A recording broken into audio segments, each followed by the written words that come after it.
My name is Michael Goldberg, for those who have not met. And it is great to welcome back to his own former class, Mike Belsito. So thanks for doing this. And just to, as students joined in and folks from the community join in, if you wouldn't mind using our chat function, and you can see a number of the students are doing this, if you can put your LinkedIn profile in there and introduce yourself, that would be awesome and really helpful. We're hoping some networking can take place from this. One of the things that I think we really miss in class is being able to interact with guest speakers and kind of chit-chatting beforehand. So feel free, and even if you want to do any side chatting with anyone who looks like somebody you want to connect with, please go ahead and do that in the chat. So there we go. Okay, who are you in? Okay, end poll. Sorry, my thing is just polling has gone awry. It's a good idea. So let me turn it over to Marissa, who is our student moderator today, who will be in discussion with Mike. And so please just put your questions in the chat. And again, I want to thank Mike for taking the time to do this. And thanks to all of you from the community, from the class who are joining us today. So over to you, Marissa. Thanks, Professor Goldberg. And thanks everyone for joining. My name is Marissa Muth, and I'm really excited to be moderating the discussion today. And it is my pleasure to introduce Mike Belsito. Mike has spent the last 12 years in the entrepreneurship world, and he is the co-founder of Productive Collective.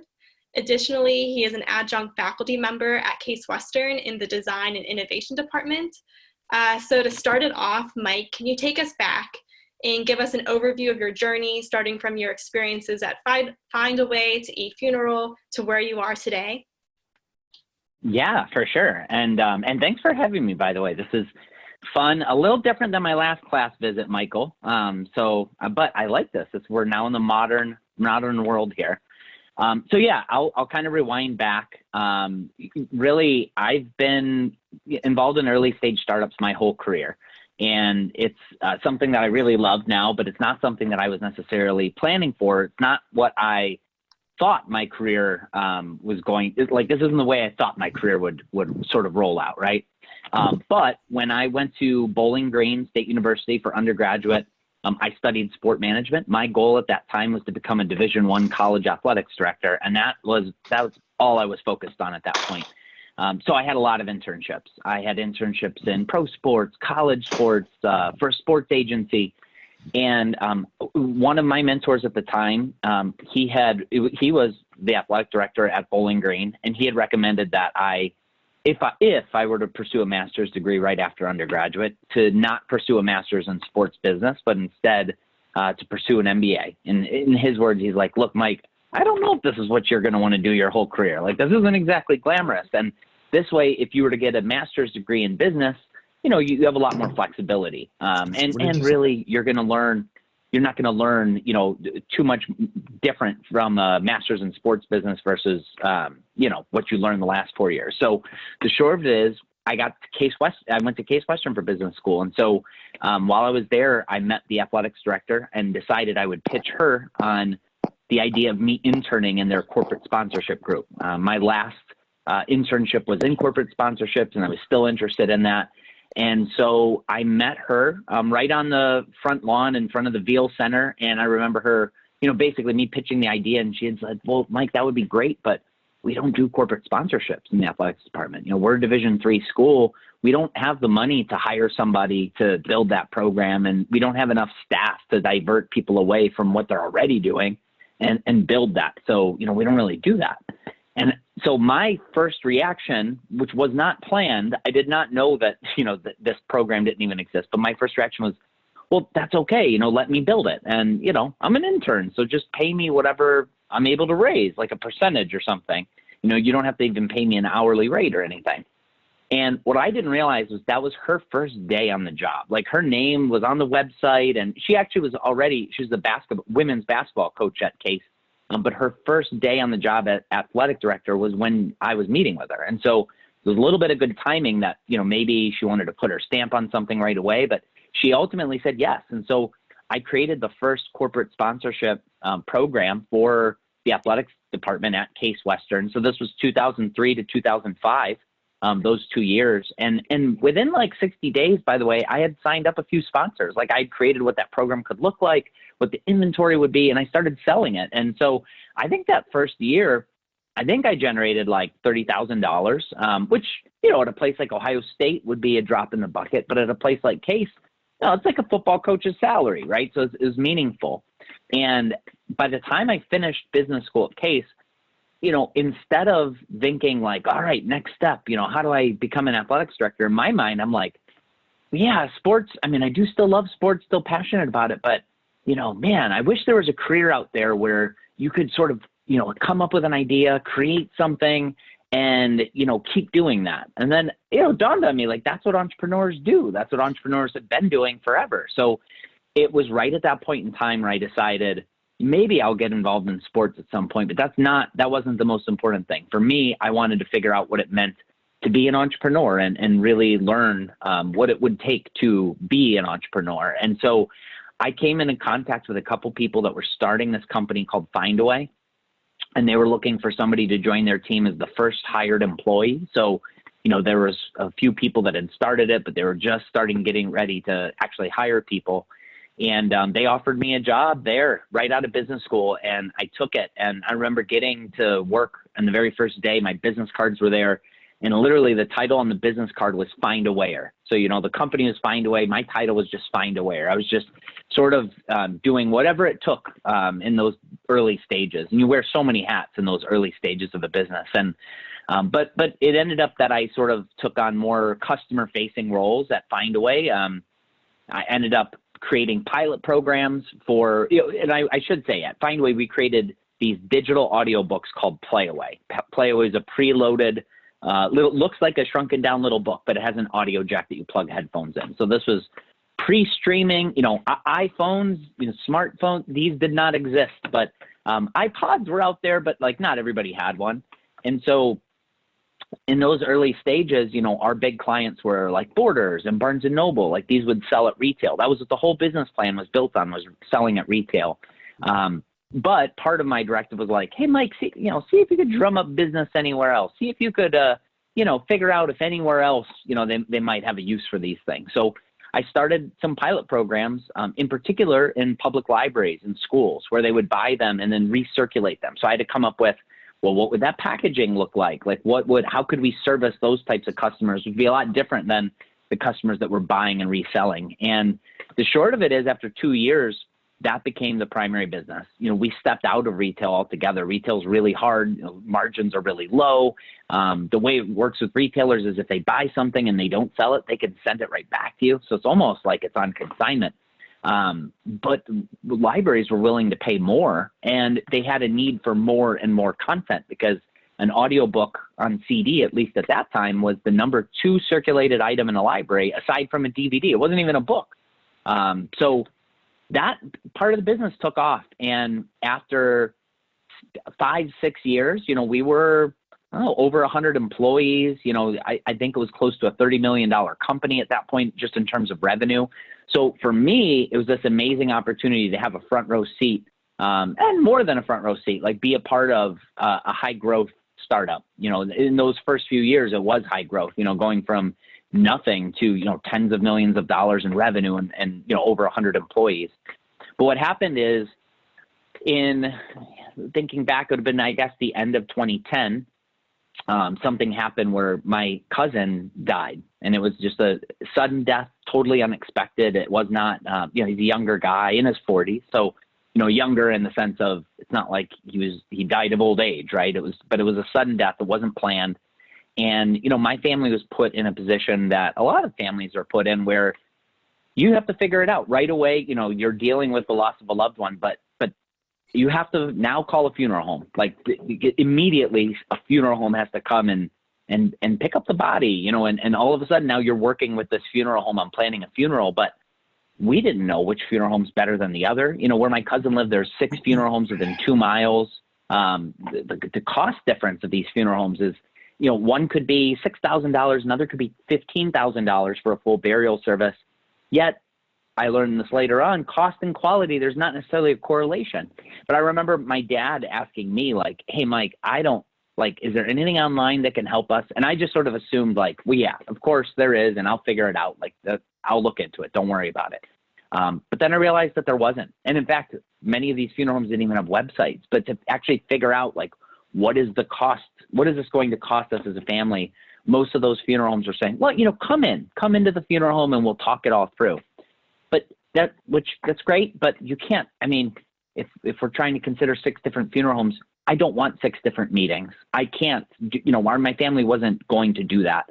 So ultimately we ended up just picking one and hoping for the best. And the service was fine. But I just remember being at dinner with my wife after that service took place. And the only reason we were at that restaurant was because of reviews I read for it on Yelp. And I'm like, this is pretty messed up. Like my family just spent whatever we spent, probably $10,000 on my cousin's funeral with very little information on deciding which funeral service provider to pick. Yet we just spent $50 at dinner and I had more information. I was able to instantly pick up my phone and find reviews that we could use. So what we ended up doing was, afterwards, trying to figure out, okay, what is there more to this? By the way, I know my video might have cut out. Can you all hear me okay still? Yeah, we could hear you. All right, good. Great. So instantly I start thinking about this, why is it like this? Like why is it that people, for not just an expensive purchase, but maybe the most important family purchase they have to make, why in some cases, unless you have a family friend in the business, why do you have to just pick one? And I started talking about this with my friend Brian, who I was working with, who at this point at Findaway, Brian and I were tasked with leading the product innovation division. We were trying to come up with new products and services that we could offer to our customers. Brian on the tech side, me more on the business side. And for Brian too, he was like, why is it like that? And so we started learning more about the funeral industry, or the death care industry, as it's really called. And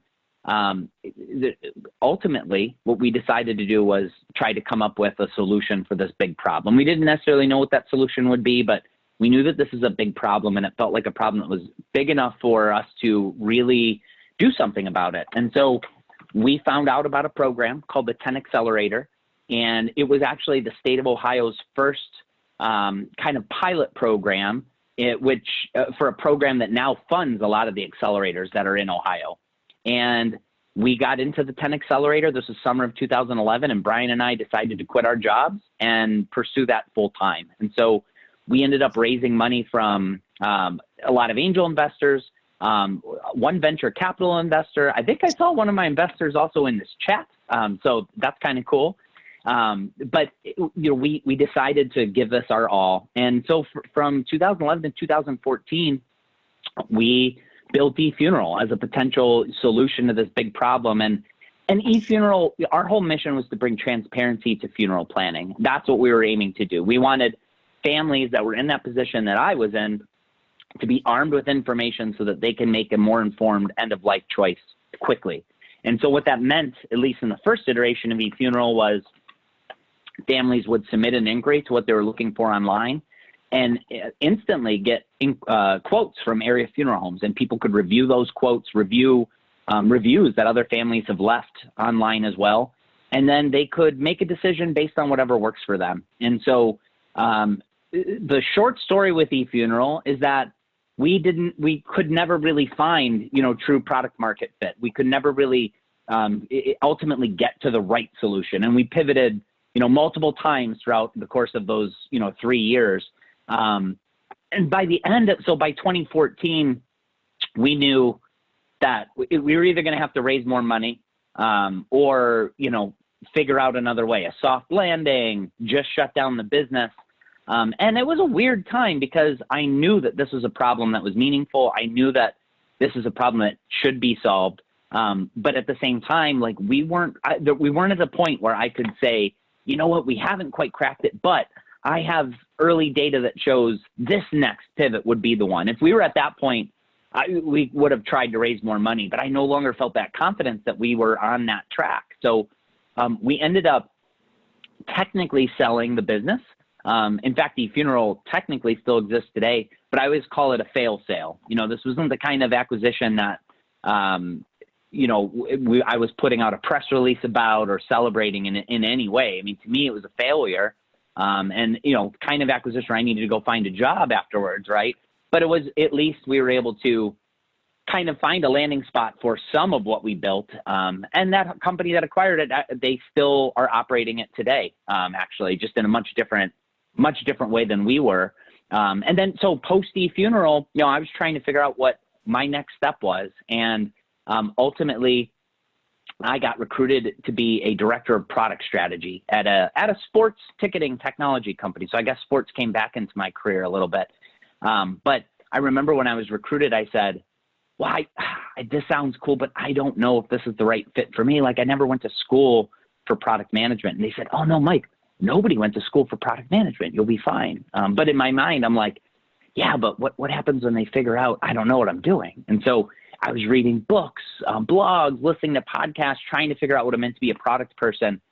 And right at the same time, I spoke at a local tech event in Cleveland. It was like a broad tech conference, I'd say.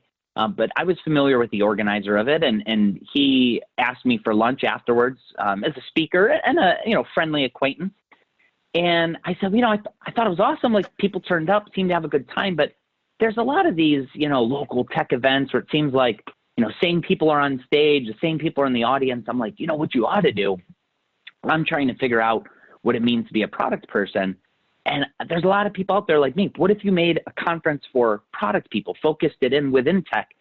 And I said, maybe people from, Columbus would come. Maybe people from Cincinnati would come. Like, I'm thinking like a couple hours driving distance radius, right? And he said, wait, you seem passionate about this. What if we did it together? And that person's Paul McAvinci. And that conference, what we were talking about, that's what ultimately became Industry. Industry, the product conference is what we call it now. And that was 2015. In 2015, we put on that first conference, still with full-time jobs. But even though that first year we had maybe 200 people come, but they came from 21 states and 7 countries. And that blew our mind, because we had no marketing budget. We just bootstrapped this all completely, like just with our own, few bucks in our pocket kind of a thing. And I'm like, what could this have been if we were focusing on this full time? What could this have been if we really were able to fully promote this? And so what we decided was we would create a community for product managers. And that's what we did with Product Collective, that's my company now. And we call Product Collective a community because, aside from the conference, which now, we've done 5 editions every fall in Cleveland. The last one had 1,200 people. Common was one of our keynotes, which was really fun.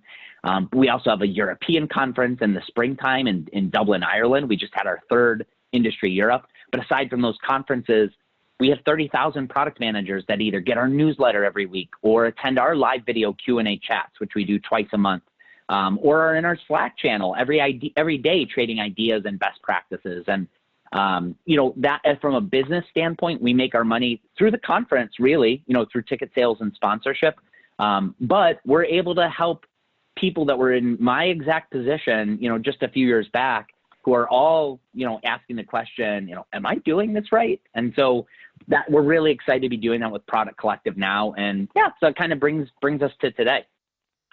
Great. Thank you so much for sharing. So before I jump into questions from the audience, it's pretty hard to ignore the current environment that we are in with the coronavirus. So I didn't know if you could talk about how it's impacted your business, Productive Collective, especially when your business is focused on bringing people together. Yeah, well, so you should know, our European conference was exactly 2 weeks ago. It ended 2 weeks ago from right this moment. I was on a plane coming back from Ireland, and we just barely got that conference off. The day that we were flying back, Ireland banned events. So we were the last conference in all of Ireland.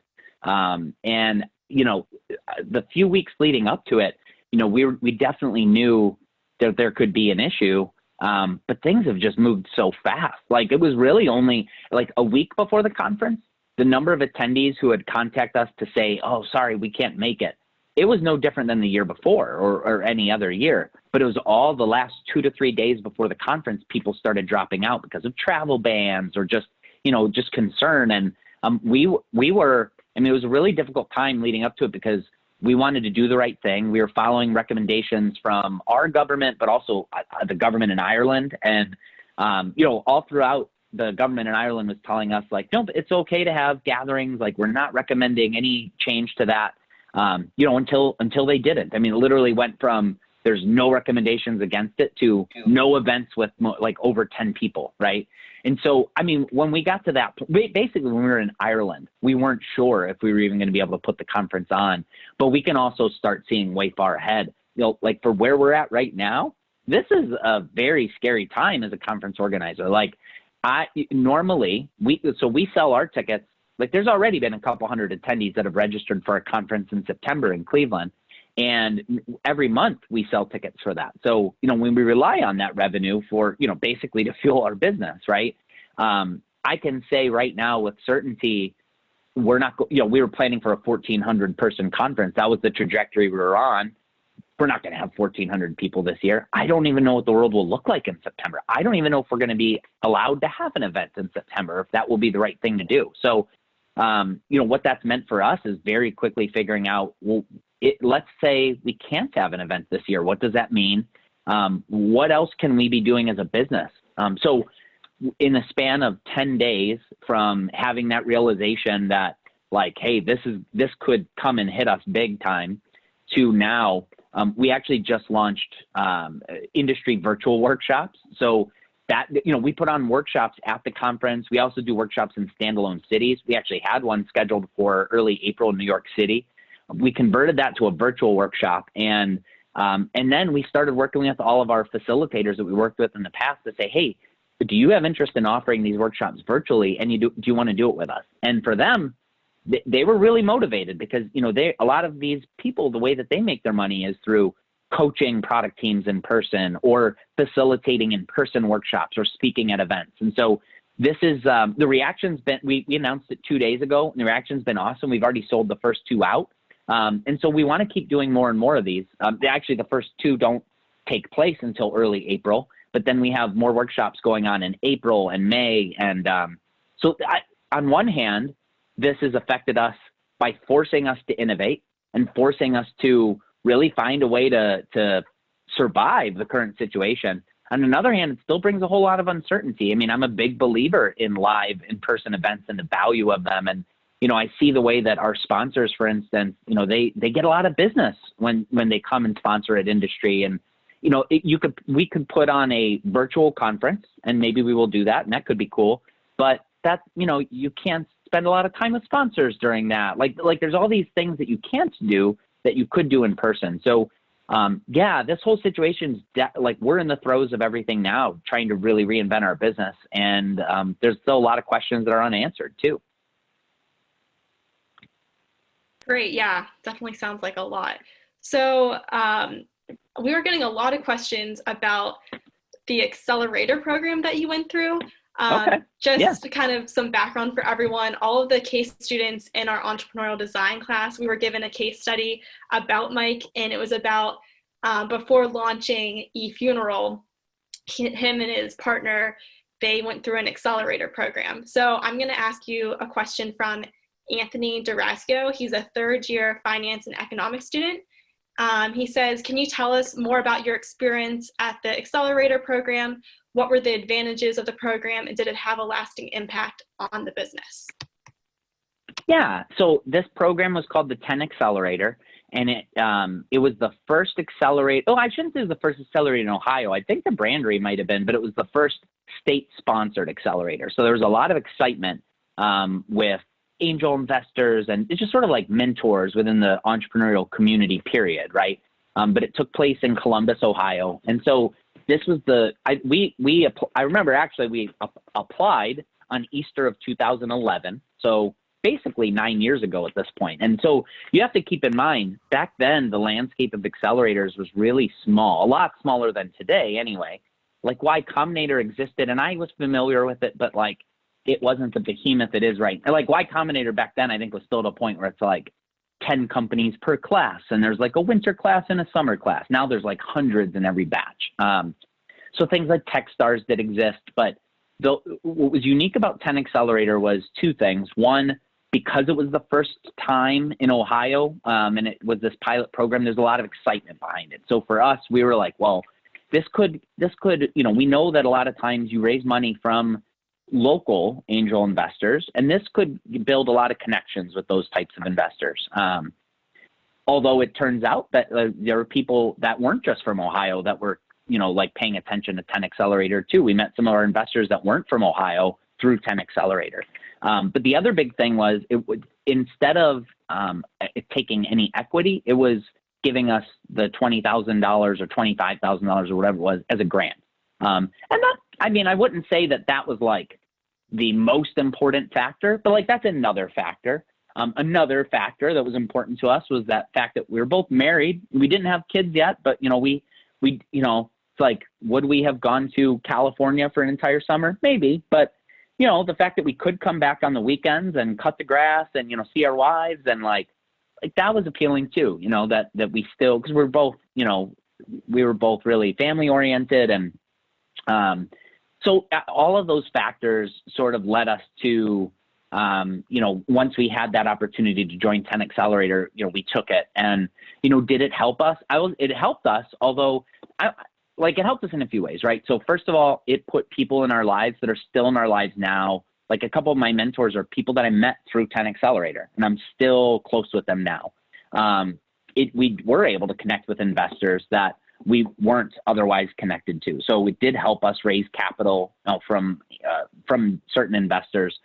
I think the other thing that, and this isn't necessarily specific to 10X, it's just the Accelerator experience, is it forced us to go like all in and deep. Like the fact that Brian and I moved to Columbus to be a part of this, we lived with each other. Actually, and like he's still my closest mentor. He had a guest house, and we both lived in that guest house. And so we would, wake up, go to the office that they gave us to work out of, and then we'd go back home and eat dinner, like maybe go on a run, and then we'd be working, again till midnight.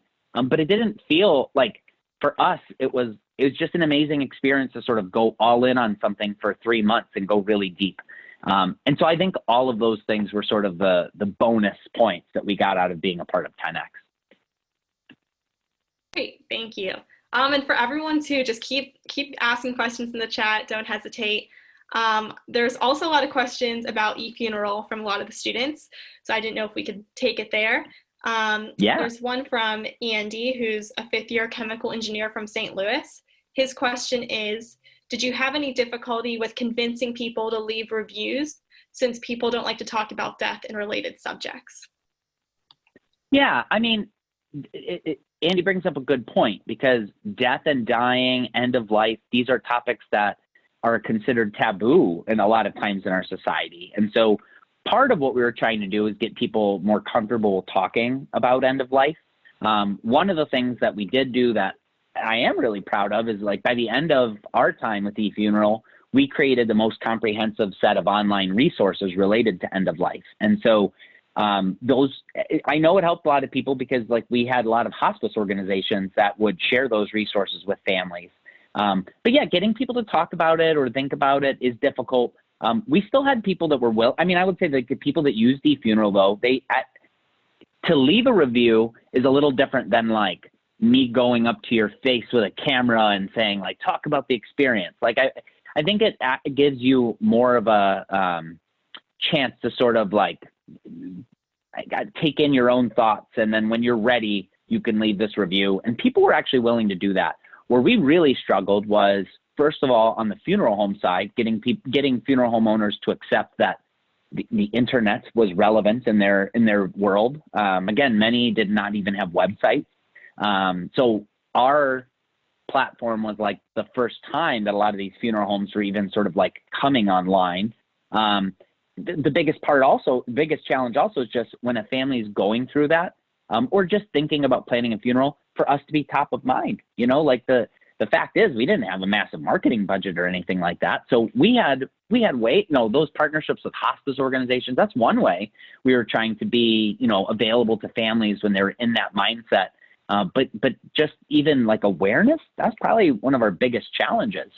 So those are some challenges, I think. But yeah, I mean, Andy's right. Like talking about death and dying, it's still a difficult subject in our society. Thanks. I also wanted to talk a little bit about, in the case study, one of the last questions we were asked to give our opinion on was to examine the advantages and disadvantages of outside capital. And I didn't know if you could touch on that and sharing your view on this. Sure. I mean, I think there are definitely, so, you know, eFuneral is a business where we took money from investors, right? So we had investors to work with, and we had really good investors. Product Collective, totally different. You know, we bootstrapped it. We've never taken a dollar from an investor with Product Collective. We funded it through our own money, but then customer dollars. The advantage of working with investors is that, you know, that capital, if it's there for your company, like that is, money can be the lifeblood of a business, right? Like if you don't have money, I mean, it is the lifeblood of a business. You need it, right? So for a lot of businesses, they are the type of business that you might not generate revenue for a very long time. And so working with investors, taking outside capital, it gives you even a chance that you might not have had otherwise.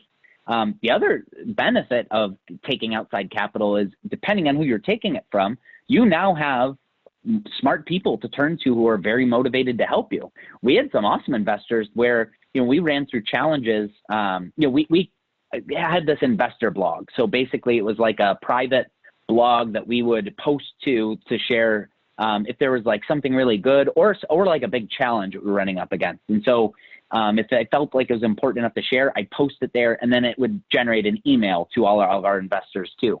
And we had a lot of investors that they would see that, like a big challenge that we're facing, and then they would email me right away, and they'd be like, hey, I was in a situation like this before. Here's what we did, or just call me and be like, let's talk it through, you know? And so you have smart people that, you know, like right now, I have smart people I could turn to. I have mentors, right? But like when you have a lot of other smart people and they're motivated to help you, that's a really good thing too. Disadvantages, I mean, there could be disadvantages just in the sense of when you are raising capital, it's a lot of work. And so, you know, I remember there's a period of time where more than 50% of my time was spent on raising money. And so what that means is that means less than 50% of my time is spent on, you know, figuring out if we have a business. So that can be a big challenge, figuring out that balance. So that's one disadvantage. I suppose another disadvantage can be, and this gets really technical, but like you just have to also be smart about the type of investors that you're bringing on board, and you know, make sure that your motivations are aligned with their motivations too. We never had that problem. We always had great investors, and they were always willing to work with us. I have had, you know, some friends that have raised money where, you know, they find an investor that maybe they're not as aligned, and there could be challenges there too. So it's just something any time that you're taking money from anybody else, you just have to be conscious of what, you know, who it is that you're taking money of. And you just ask yourself, like, do I want to be working with this person? I think that's just an important thing that everybody should be asking themselves before they take outside capital. Thanks for your input. I've been getting a lot of questions about Product Collective and conferencing, so I didn't know if we could go there. So this is from Roslyn. Sure. Her question is, what is the hardest part of hosting a conference? Have these challenges shifted as the conference has grown? Yeah, I mean, so for us, like whenever we plan industry, like I'm thinking of three different, I guess, stakeholders, you would think of it, but it's like three experiences, which is the speaker experience, the attendee experience, and the sponsor experience, because all of those groups are so important to us. On the speaker side, like this is who people are coming to learn from. The sponsor side, like sponsors fund, you know, about a third of our business, you know, the rest is ticket sales. And then attendees, right? Like the attendees, that's 2/3 of our business. And we want to create not just customers that are coming one time, like we want fans, and we want people to, you know, be coming back year after year. So our biggest challenge with industry, it always is getting the word out, honestly. Like awareness is still, like I think if I had 100 product managers in a room and I asked, how many of you have heard of Product Collective, you know, raise your hand, it's still maybe not even half of them even know about Product Collective. So awareness is a big deal. Planning a conference though, like that's more about like the business side of it. Planning a conference, like it's almost like it's not just about like putting on an event. Like you want to for us, we want to put on something special. We want to wow people. We want to surprise people and delight them. So another big challenge is just coming up with every year, like what can be the new delighter this year? As an example, a couple years ago, we realized, and we did this through like attendee calls that we had with attendees, like we realized one of the big challenges for people that are coming is that, their company pays for them to come, they're flying them out to come. There's a lot of stress on them to show that this was all worth it. And a lot of people, you're taking notes feverishly and you end up sharing that with your team. And so in our mind, we're like, how can we take that stress off of people? So at our European event a couple years back on stage, I remember saying to people, and hey, I could already see a lot of you are, have your moleskins out, you're taking notes of your laptops. I want to let you know, we actually hired a professional journalist, and I pointed them out and I said, they will be taking notes on every single talk. And the day after you leave this conference, you're going to get a really nicely put together ebook with all the notes from every talk. When I said that, like laptops started closing, like that journalist got a bigger ovation than any of our speakers that year. Like that was an awesome delighter, but it's not necessarily easy to figure out what those delighters can be and if they're going to go over so well. So that's another big challenge for us too. Now we have a whole host of challenges that are, just within these last 2 weeks that have brought us that are unique that we're still figuring out. But every year, awareness, and then how can we give people an experience that was even better than last year? Those are the things we're always wondering. Great, thanks. All right, so I have a follow-up question from that. Yeah. This is from Eric Pomper. He's a senior psychology major at Case. So he says that one of the concepts that we discuss frequently in class is connecting with others and building our networks.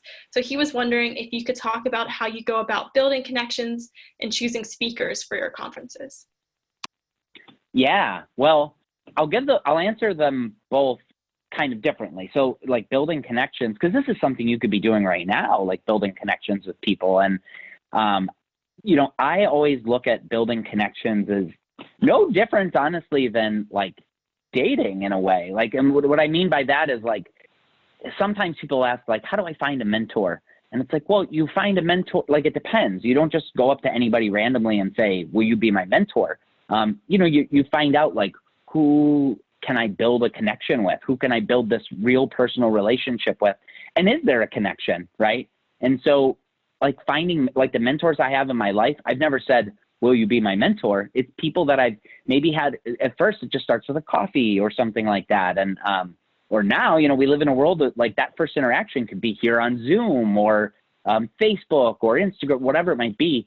But like, it's finding people that you have that connection with. And so I think like when I think of finding mentors, it's really much more organic, and it's being like unafraid to like ask people like, hey, are you willing to maybe not grab coffee these days, but like, are you willing to like catch up real quick? Or so that's one thing. For our conference, I mean, we've found speakers in a lot of different ways before. One of my favorite people that I look up to in the business world is Jason Fried. He's the CEO of Basecamp. I've always been just a big fan of Jason Fried, like for as long as I can remember. And Jason has now been a speaker at Industry multiple times. He's actually giving a half-day workshop at Industry this fall. He's coming back. It's almost like he's treated Industry as a residency now, which he doesn't do that with any other conferences where he's like wanting to come back year after year. The first time that Jason spoke at Industry, it was because of a Twitter bet that I made with him on the World Series. It was the Indians and Cubs were in the World Series. He's in Chicago. And so it was the morning of game one. And I just reached out on Twitter randomly and said, hey, I have a bet with you. If the Indians beat the Cubs in the World Series, are you, would you speak at Industry? And he responded back and said, what are the dates? And then I respond back, but he didn't say anything after that. And I'm like, oh, well, then the Indians go up 3-0 in that World Series. So I feel confident. I send a message out to him and I said, hey, anything can happen, but like, is our bet still on? Because, the Indians are up 3-0.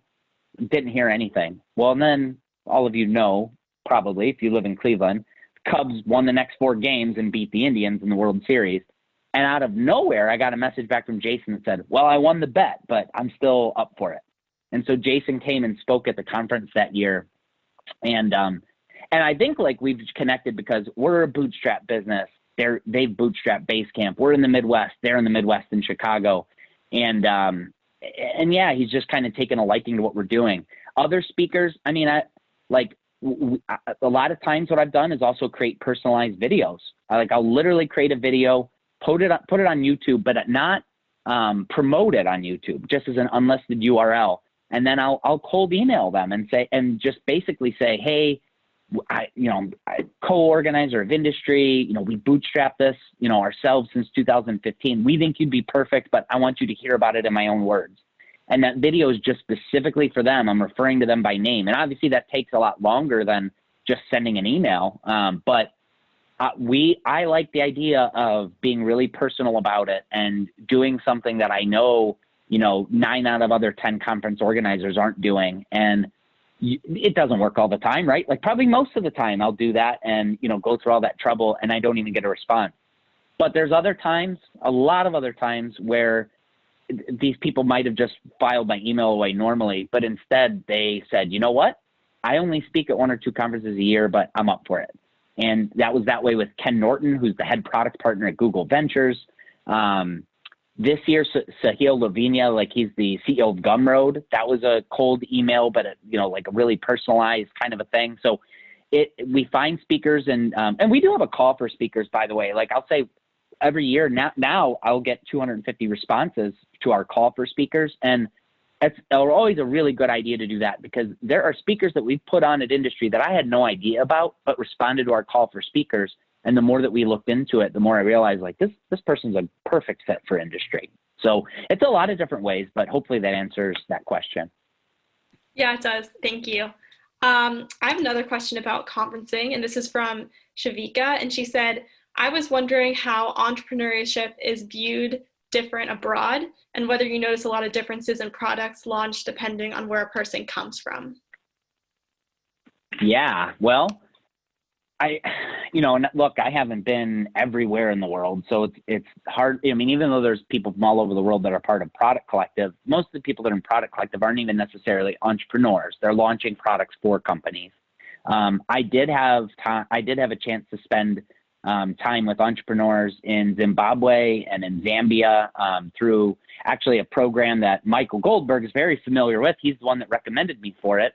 But it's a program that brings entrepreneurs from America to those countries. And there are specific programs within those countries that entrepreneurs are building these businesses. And I don't want to like speak as a whole, but from my experiences, like I really related to the people that I worked with there because a lot of the businesses that were created were like mission-driven businesses. Like I'll tell you what I didn't hear out there. I didn't hear any businesses that they were saying, well, we're creating this business because we see this like big opportunity money-wise. And like, that's the primary reason we're going after it. Or, this market's hot right now, so we're trying to get in on that.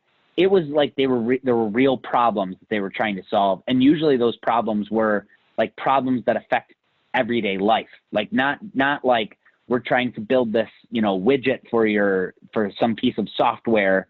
It is like life problems that people were trying to solve there. And so I related to them a lot because I like for eFuneral, like that's kind of that we considered ourselves to be a mission-driven business. So I don't know that I can say that that's true, like for every other, country outside of the United States, and I'm not saying that U.S. entrepreneurs aren't that way too, but I do have a special place in my heart for mission-driven businesses for sure. Great, thank you. There's another question about kind of locations. Mitch, who's a senior management major, asks, how did Product Collective decide on Dublin for the second location for industry? And he says, obviously, Google, Facebook has their European headquarters there, but it looks like industry is geared towards businesses smaller than the Googles and Facebooks. Yeah, so actually, and I'll also say, like, some people, by the way, thought we were crazy to put a conference on in Cleveland, for software product managers, right? So a lot of times in the very beginning of industry, I had a lot of people tell me like, oh, that's cool that you could do this, but like, nobody's going to fly to Cleveland for this. Like, or if you want to do it in the Midwest, like maybe do it in Chicago. But I had, a person that I'll consider a mentor now, Joe Polizzi. He put on a conference called Content Marketing World, created it from scratch. Basically, you could think of it as industry, but instead of for product managers, it's for content marketers. And, started as a few hundred people. He grew that to 3,500 people, probably even more than that now. And he sold that conference for a lot of money too, by the way. So like Joe proved that you can build a thriving annual tech conference in Cleveland. I don't know, Emery. I don't know where Edison is. Sorry, this is the work at home and homeschool life now. So Joe, by the way, like he showed us his playbook, metaphorically speaking, and was like, look, for people that are telling you that, how many of them have built a conference before? And it was true. None of them had, right? So Joe gave us that confidence that we could do that in Cleveland. Dublin, I forget who asked the question, but that person pointed out a lot of those multinational companies, European headquarters are in Dublin. So places like, Apple, Google, Airbnb. And actually, our conference, the number one, if you look at the number of employees of a company that people are coming from, it's actually more for mid-sized to larger organizations. Like we actually it's not really a startup conference. It is much more geared towards people that are product people at established companies. So that's a part of it. We knew we wanted to expand to Europe. So then it was a matter of choosing which European city. That aspect helped us with Dublin. Another was just, there's another product conference where their headquarters is in London. And it's not like they own London or anything. We just kind of like the idea of being in a place that didn't already have a big product conference that was happening. And my partner, Paul, is from Ireland. So that was sort of like a nice to have kind of thing. Like he knows the lay of the land. He has really good familiarity. We do like the fact that it's predominantly English, or it is English speaking, although, every European country is English speaking anyway, basically. But so it's like all those factors put together, within Europe, it's also really easy to get in and out of Dublin. So all those factors together kind of led us to Dublin. Great, thank you.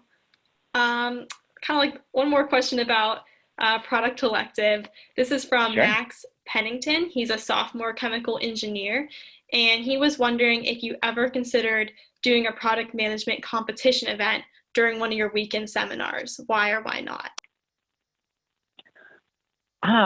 So yeah, almost like a hackathon kind of a thing, maybe. So I will say, like, the people that are product managers usually actually aren't the ones creating product. These are the people that, it's not really the developers and designers that are coming to industry. The product manager is the person that is working with the designer and developer and like helping create this product roadmap, by working with the management team. And so it's funny because a lot of times, people say like product managers have all of the responsibility, but they don't really have any of the authority. The people that they are working with, the ones actually creating the product, they don't report to them. They don't report to the product manager. So it's a really tricky role. So I don't know I suppose in order for a competition like that to work, I think you need the people there that actually do create the products. And while there are product people that do have technical backgrounds, that's not always the case. So I think that's why our minds have never gone there. But yeah, maybe there's a way to do that at some point. I always love interesting ideas. So maybe there is a solution to that.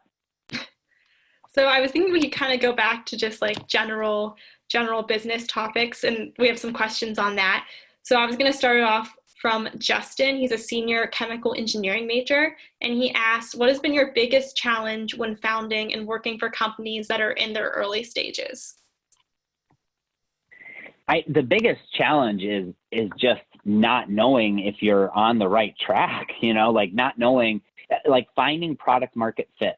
Like we spent 3.5 years or whatever it was at eFuneral and never really found product market fit. Now, part of that, I think, is we were maybe 10 years too early. Because think about it, we started that business almost 10 years ago, and now there are some end of life companies that are, like every year there's been more companies to come out, but even now there's not like one that like owns the market or that I would even say is like found great success. So we never found product market fit. With Product Collective, we found product market fit really early. And so just being able to find product market fit, that's the biggest challenge. And a challenge to that is like, there's never a point in time where all of a sudden you get an email or a push notification that says, congratulations, you found product market fit. And you're like, oh, cool. All right. I guess, so we're on that right track. Like it's, you know it when you feel it, you know, but it's like, if you haven't gotten to that point before, like, how do you know that you're there? So to me, that's the biggest challenge, like getting to that point, but also figuring out, like, are we even at this point? I've heard some people say, if you ask yourself if you found product market fit and you're not sure of the answer, then that means you haven't found it yet. But it's still, it's not so easy to know sometimes. Thanks. And I'm going to follow that up with another question. This is from Lawrence Wright. He's a senior electrical engineering major focusing on electrical power systems.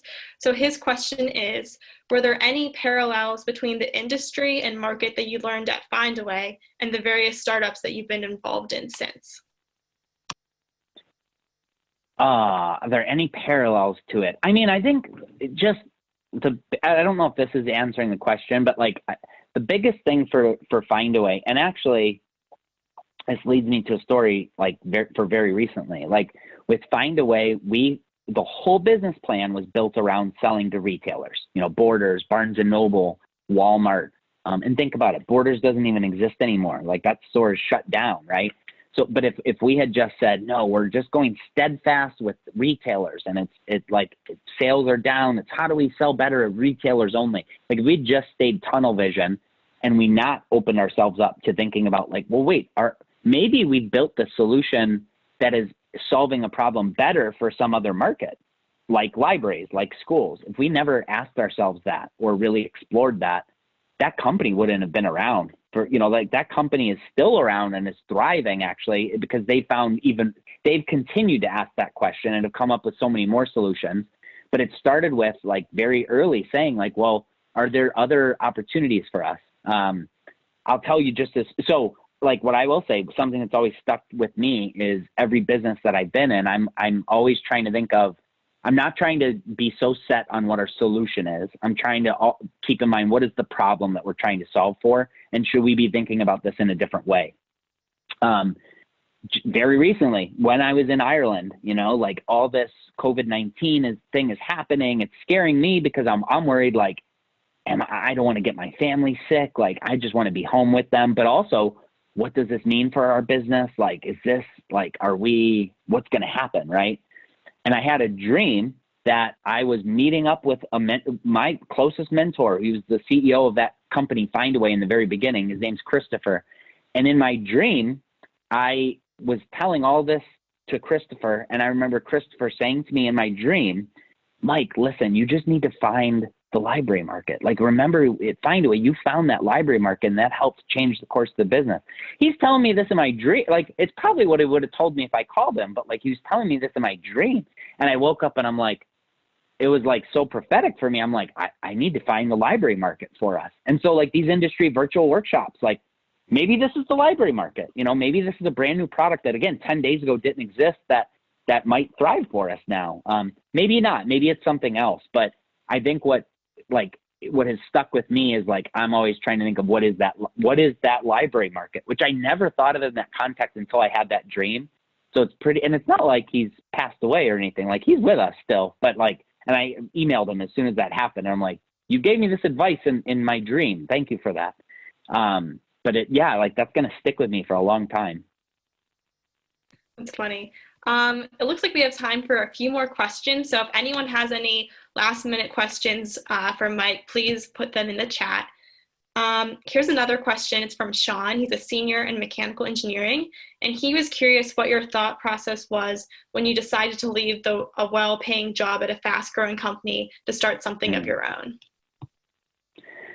Yeah, I mean, I think part of it is there were two things. One, I knew that at some point I was going to take that leap. Like in my mind, I felt like I was an entrepreneur. I just did not have that opportunity yet to go off on my own. And so I'm thinking back to like my time at Findaway in particular, because at that point when I left, it was a good paying job. Like the company was on the upward trajectory. But then I had that experience with my cousin, and we just felt like somebody needed to solve this problem. We thought, why not us? And the other thing for me, I was thinking of is like, this is my chance. Like this could be my big break. Like this. And if anything, you know, say we fail, I guess I could just try to go find another job, you know, like maybe they'd take me back here, you know, would they? Like, I'm trying to think of this to myself. And like, when I was trying to weigh it, I'm like, you know what, what's the worst case scenario? The worst case scenario is we do fail, but I know that if we were to fail, we would have done it the right way. Like, meaning, you know, we always felt really strongly that we should be upfront with our investors, with our employees. Like, we wanted people to not feel like they weren't getting the full information. And so, like, as long as we did things on the up and up, failing, I just had to like believe in myself that like if we did fail, there would be an opportunity, you know, like there was still a little worry about that. Like, would there be some scarlet letter? Like, people wouldn't want to hire somebody that's had a failed startup before. But luckily I found like that wasn't the case at all. I mean, like I wasn't even like, when I took one day, like emailing a bunch of mentors and just people in the community to let them know what was going on. Like, I wasn't even finished that list of emails when I started getting soft offers, you know, like, hey, like you could be great here. Like, why don't we go to lunch sometime soon? And, you know, but like when you're making that decision to leave a company, like that's not a given. So it is not an easy decision. It wasn't even an easy decision necessarily to leave the company that I was at to start Product Collective, you know, like I did it differently in that I didn't leave to go into Product Collective full time until we actually had one conference under our belt, and we had enough belief that like there actually is a business here. And we had some revenue coming in too, to be able to allow me to do that. But yeah, I mean, at some point though, you have to push yourself off the ledge, so to speak, and sort of take that leap. Great. We just got this question coming in now. This is from Evan Cooper. He's a community guest, and he says he's enjoyed your excellent use of Zoom over the past couple of years, including a recent presentation where you used multiple tools to engage the audience. Could you share some best practices, including in-session polling? Well, yeah, and that's a familiar name. So, hey, Evan, nice to connect with you. There are some cool things. I mean, not just like Zoom does have polling features. There's also there's a cool company called Slido. We've had one of the workshop facilitators we work with and a speaker at a conference. His name's Gib Biddle. He's the former VP of product at Netflix.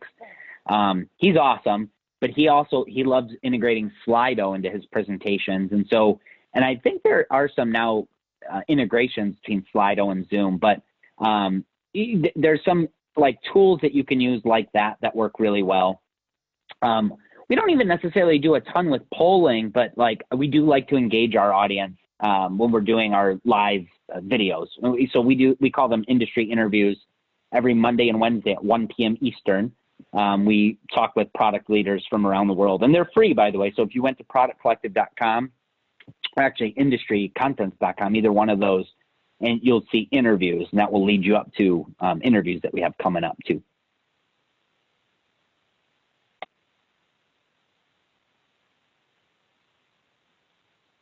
Evan, I don't know if that was a dig at me not being able to get my polls working.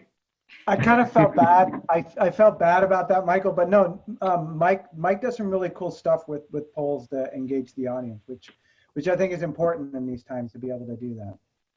Yeah. I'll get it working next time. Maybe I'll hire Mike as my intern to get my polling intern. Well, we have some last few questions kind of about the coronavirus. I don't know if you could kind of give us your input on those. So this is one from Greta Lazara. She's a sophomore chemical engineering major, and she was wondering how the current state has gotten in the way and maybe any of your future business strategies, if you're looking ahead. I can tell you, like, if we were to have this conference, like now thinking of things like, how do we keep people as safe as possible at the conference? Like in Europe, you wouldn't be able to turn a corner without having sanitizer available, but like that was never the case with any of our past conferences. Even the food, the type of food that we offer, like, you know, sometimes you offer snacks and they're the kind where like you scoop, you know, popcorn into a bowl, but like thinking of things like that, like that's if you have an in-person conference, right? it also, again, has forced us to innovate, to think of how can we solve the problems that we're trying to solve for, add the value we're trying to add, but in a virtual way too, right? And we've done things like our industry interviews. We've done dozens of those in the past. I co-host a podcast called Rocket Ship FM, so like that's something we do from home too. But like, how do we, from a business standpoint, like how do you translate that into a revenue generating thing for us? Like those are the type, I will say, like, no matter, let's just say some miracle, vaccine came around and like by this summer, like it's all gone, there's no worries. Like, I think it'd be a mistake for us to be like, oh, okay, well now back to normal, back to the way it always was. I think this is forcing us to think about our own business and just try to like think about how can we continue to keep innovating and not be so reliant on maybe one revenue stream, which for us is like a live events revenue stream. Like, are there other revenue streams that we can have that sort of mitigate that risk a little bit? I never thought that there would be a time where,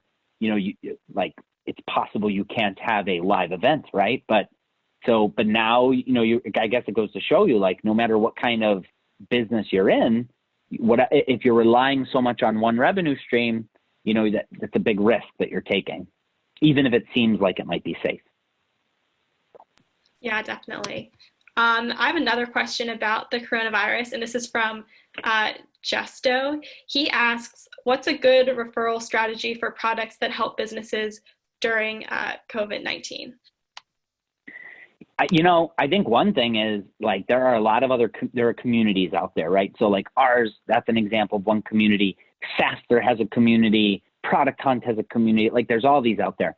If you are working on a product that you think can help with COVID-19, whether it is anything, it's a diagnostic tool, it's something that's going to help people make more ventilators, spreading the word throughout those communities. Because if you were to come onto our Slack, for instance, there's 10,000 people that are subscribed to our Slack. They're not on there every day, but hundreds of people are on there every day. And so, like, if you were to put the message out about that, that's going to hundreds of people that can then, like, maybe one of those people knows somebody that, like, immediately can put you in touch with somebody else that, can get you working on that right away. So I would say spread the word to as many communities as you can.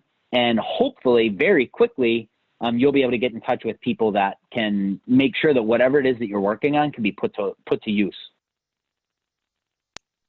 And Professor Goldberg just mentioned in the comment, he said to Justo, maybe you share a few words about what you're working on. Do you want him to talk about that now, or do you want to wait, Professor Goldberg?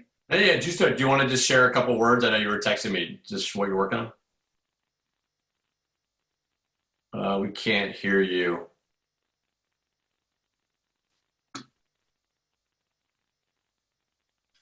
Try it again.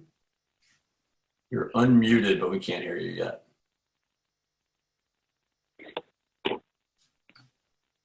Justo?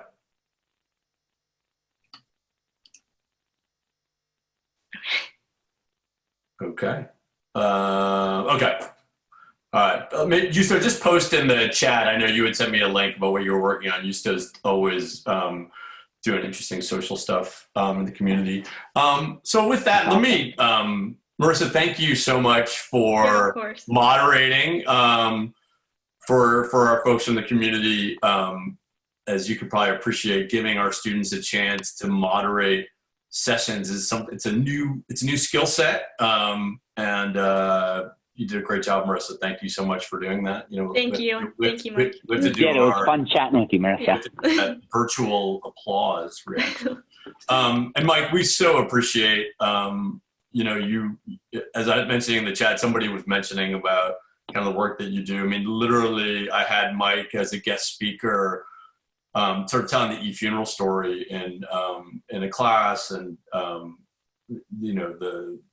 the storytelling and the connecting to students, and also just being a great resource in the community. And I was really keen to get Mike on our faculty bench, and he's been teaching a variety of classes, including a departmental seminar on product management, which I know is very well regarded by folks. And we appreciate it. And I think some of these comments about where we are in the crisis, I know a number of people are tuning in from the community into these kind of sessions because we're all sitting at home, adapting to kind of this new world order. We were joking yesterday just about, I know your family of four is at home, kind of you and your wife working, kids trying to, you know, get them to not run in during your Zoom calls. And I think we're all adjusting to that. You know, any sort of final thoughts and comments kind of on this new world order? Because we might be in it for a while.